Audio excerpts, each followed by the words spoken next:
अगर हम अभी आपसे ये सवाल पूछें कि हम सब अपने जीवन में पहली बार वायलेंस को कहाँ एक्सपीरियंस करते हैं, like excluding the parental violence and all these things. But अगर हम आपसे पूछें कि हम पहली बार कहाँ वायलेंस को एक्सपीरियंस करते हैं, तो ज़्यादातर लोगों का जवाब होगा मूवीज़ में। सबसे पहले हम जो हिंसा है उसको देखते हैं सिनेमा में। हम सिनेमा की बुराई नहीं कर रहे हैं, हम बस ये कह रहे हैं कि हिंसा का पहला एक्सपीरियंस जो हमारा होता है वो एक्चुअली एक्सपीरियंस नहीं होता है, वो फिक्शनलाइज्ड वायलेंस का एक रूप होता है जो हम देखते हैं और हमारा ब्रेन सीखता है। हम ये नहीं कह रहे कि हमारा ब्रेन उससे वायलेंस करना सीखता है, बट सीखता है कि वायलेंस क्या है।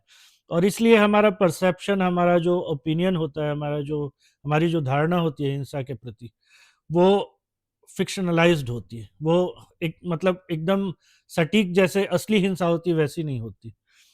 तो ये एक कारण है सिनेमा और टीवी, जहाँ पे हम पहले वायलेंस को देखते हैं और वायलेंस के एक प्री प्री सेट रूप को, एक जो पूर्व निर्धारित रूप है, जो पहले से सेट है, सब कुछ किया हुआ है, कोरियोग्राफ्ड, उसको देखते हैं। और हम ये ख़्याल नहीं आता हमें कि ये बनाया गया है अच्छा दिखने के लिए, इंटरेस्टिंग दिखने के लिए।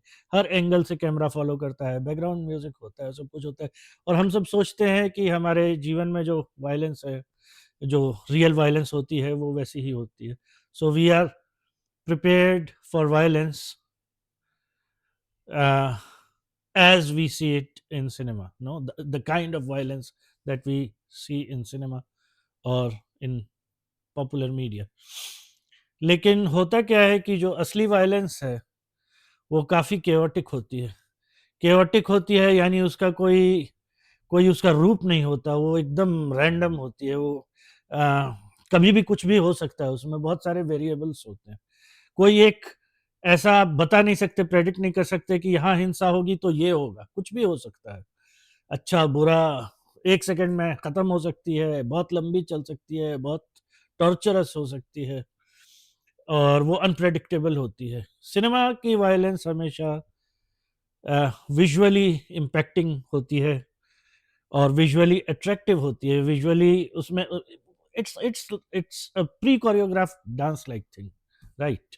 तो वो जो है वायलेंस उसकी रियलिस्टिक नहीं होती। कई फ़िल्मों में आप कहेंगे कि नहीं, नहीं बड़ी रियलिस्टिक है, but still it's done for the camera, no? कोई एक पहले से सेट है कि आप इधर से ये ऐसे पंच मारेंगे, इधर से ऐसे ब्लॉक होगा और कैमरा इधर से शूट करेगा। तो वो कितना भी रियलिस्टिक आपको दिख रहा है, लेकिन पहले से आउटकम्स और उसके मूवमेंट्स तय हैं। वो एक तो ये बात है। दूसरी बात है सिनेमा, अ, पहले तो मोरालिटी के आधार पे चलता है। हम जो फ़िल्म देखते हैं उसमें अब ये चीज़ थोड़ी कम हो गई है, बट पहले हम जो भी फ़िल्में देखते थे उसमें हीरो होता था, हीरोइन होती थी और विलेन होता था। एकदम मतलब सेट कैरेक्टर्स थे कि ये हीरो है तो ये अच्छा ही होगा, ये विलेन है तो ये बुरा ही होगा, ऐसा था। अभी भी ज़्यादातर फ़िल्मों में होता है ऐसा, कुछ लेवल तक। लेकिन रियल लाइफ़ में तो ऐसा नहीं है। वायलेंस बुराई से आए हमेशा ऐसा नहीं होता है। कई बार डर से आती है, कई बार घबराहट में आती है। वायलेंस कभी अनप्रेडिक्टेबल होती है, कभी इंसान प्रीएम्प्टिवली वायलेंट हो जाता है, उसको खतरा महसूस होता है, वायलेंट हो जाता है। सिनेमा में एक मोरल जो कोड होता है, उसके आधार पे वायलेंस होती है, और ये रियल लाइफ से बिल्कुल भी अलग है। हाँ, ये हम मानते हैं कि हॉलीवुड में जैसे फ़िल्में हैं, अनफॉरगिवन फ़िल्म थी क्लिंट ईस्टवुड की, वेस्टर्न।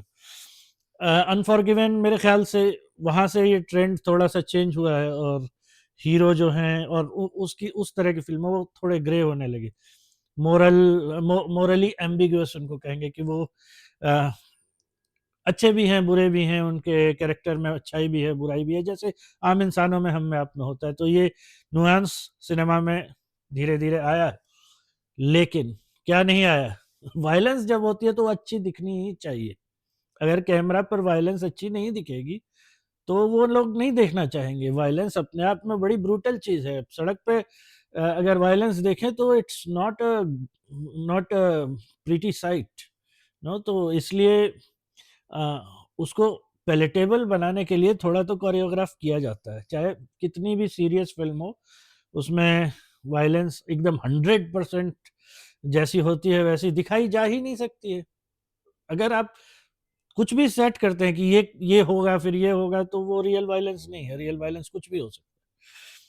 तो ये चीज़ है कि फ़िल्मों में नुआंस आने के बावजूद भी टनल विज़न नहीं दिखाते आपको। जब वायलेंस जब शुरू होती है और आपका जो नर्वस सिस्टम है वो इधर-उधर सब कुछ देखना बंद कर देता है। वो एक साइड में हाइपर फ़ोकस्ड हो जाता है, एक चीज़ देखता है, उसको टनल विज़न कहते हैं। किसी ने भी जिसने रियल वायलेंस एक्सपीरियंस किया है, उसको पता है टनल विज़न क्या है। सिनेमा में आपको नहीं दिखता है जनरली। कहीं कहीं किसी ने अडैप्ट करने की कोशिश की हो तो। एड्रेनालिन का क्या इफ़ेक्ट होता है, हाथ कैसे काँपते हैं, पंच आप यहाँ मार रहे हैं, यहाँ की बजाय वहाँ चला जाता है। तो बहुत कुछ ऐसा होता है जो सिनेमा में नहीं दिखाया जाता है, या दिखाया जाएगा तो बोरिंग होगा। और उसके कुछ एस्पेक्ट तो दिखाए ही नहीं जा सकते हैं, जैसे अनप्रेडिक्टेबिलिटी नहीं दिखाई जा सकती, आपको नहीं बताया जा सकता क्या होगा क्या नहीं। और वो ज़रूरी है क्या, सिनेमा सिनेमा है, it's entertainment, it's also learning a lot, but after all it's fiction. तो उसकी कहानी चलने के लिए, उसकी कहानी इंटरेस्टिंग होने के लिए करना ज़रूरी है। हम ये नहीं कह रहे कि सिनेमा नहीं देखना चाहिए, सिनेमा का गलत असर पड़ता है, या नहीं नहीं, सिनेमा बिल्कुल देखना चाहिए। सिनेमा से बहुत कुछ सीखने को मिलता है, लेकिन सिनेमा में जो वायलेंस होती है, वो वायलेंस हम ये भी नहीं कह रहे आप सीखिए मत सीखिए, हम ये कह रहे हैं कि वो वायलेंस रियलिस्टिक वायलेंस से काफ़ी अलग होती है, और हम उसको देख के बड़े होते हैं, तो हम रियलिस्टिक वायलेंस के बारे में बहुत कम जानते हैं। हमने बहुत सारे अपने करियर में, अपने लाइफ में वायलेंट इंसिडेंट्स देखे हैं, वायलेंट वीडियोस देखे हैं, वायलेंट कोर्सेज में हमारे सेल्फ डिफेंस के कोर्सेज में दिखाए जाते हैं, सीसीटीवी कैमरा के फुटेज दिखाए जाते हैं कि क्या गलत हुआ, क्या सही हुआ, उसको एनालाइज करो। तो हमने बहुत कुछ देखा है, लेकिन अभी रिसेंटली हमने एक यूक्रेनियन सोल्जर का बॉडी कैम वीडियो देखा था, जहाँ पे हैंड टू हैंड कॉम्बैट में रशियन सोल्जर से लड़ता है, और उसके वीडियो के एंड में उसकी मृत्यु हो जाती है, वो ही डाइज। और बड़ा ही डिस्टर्बिंग वीडियो है, लेकिन what what I learn from it was इतना मेसी, इतना मेसी वायलेंस है। फ़िल्म में आप देखेंगे जॉन विक ने मारा एक पंच, वो खत्म, दूसरा खत्म। इधर से गोली मारी एकदम परफेक्ट, जहाँ मारी वहीं जाके लगी। कब पिस्टल जाम होते हुए कभी-कभी आपको किसी गैंग्स ऑफ वासेपुर टाइप की मूवी में दिख जाएगा। तो ये सब दिखता नहीं है जनरली, और रियल लाइफ में ये सब यही सब होता है वायलेंस में। तो वो बड़ा मेसी वीडियो था, और इस तरह के वीडियोस जनरली मेसी होते हैं। सीसीटीवी कैमरा फुटेज देखिए दुनिया से, आपको नहीं मन लगेगा वो देखने में। अगर आप यूट्यूब में देखिए CCTV camera footage of conflicts between police and delinquents etcetera, तो वो देखने में आपको मन नहीं लगेगा, क्योंकि it's not cinematographed violence, no. वो कोरियोग्राफ नहीं हुई है, सिनेमेटोग्राफी नहीं है उसमें, उसमें पहले सेट नहीं है, कैमरा एंगल तय नहीं है। तो वो इसीलिए जो वायलेंस मूवीज में देखते हैं हम लोग, it doesn't cover everything, it cannot. इसलिए हमें अगर वायलेंस को समझना है, तो हमको असली वायलेंस को देखना होगा, असली वायलेंस को एनालाइज करना होगा, असली वायलेंस को पढ़ना होगा, उसकी साइकोलॉजी समझनी होगी। और अ, भगवान ना करे कि कभी अ, सामने इस तरह का कोई मौका आए, तो वहाँ से हम सीखते हैं कि असली वायलेंस कैसी होती है। सिनेमा की violence is not not really realistic. मतलब देखने में बहुत, एंड उस सिनेमेटोग्राफी जो उसकी होती है, उससे भी सीखा जा सकता है। मार्शल आर्ट्स की टेक्निक सीखी जा सकती हैं। आप देख सकते हैं क्या दिखाने की कोशिश की है एक्शन सिनेमाटोग्राफर ने, लेकिन उस वो रियल वायलेंस नहीं है। उसको रियल वायलेंस समझना जो है, वो हम सब की गलती रही है। हम बचपन में देख-देख के बड़े हुए हैं उसको, वही हमारा पहला एक्सपीरियंस होता है वायलेंस का ऑन स्क्रीन। तो इसलिए उसको हमेशा सोच समझ के देखना चाहिए, और उसको इक्वेट नहीं करना चाहिए रियल जो जीवन में वायलेंस है उससे।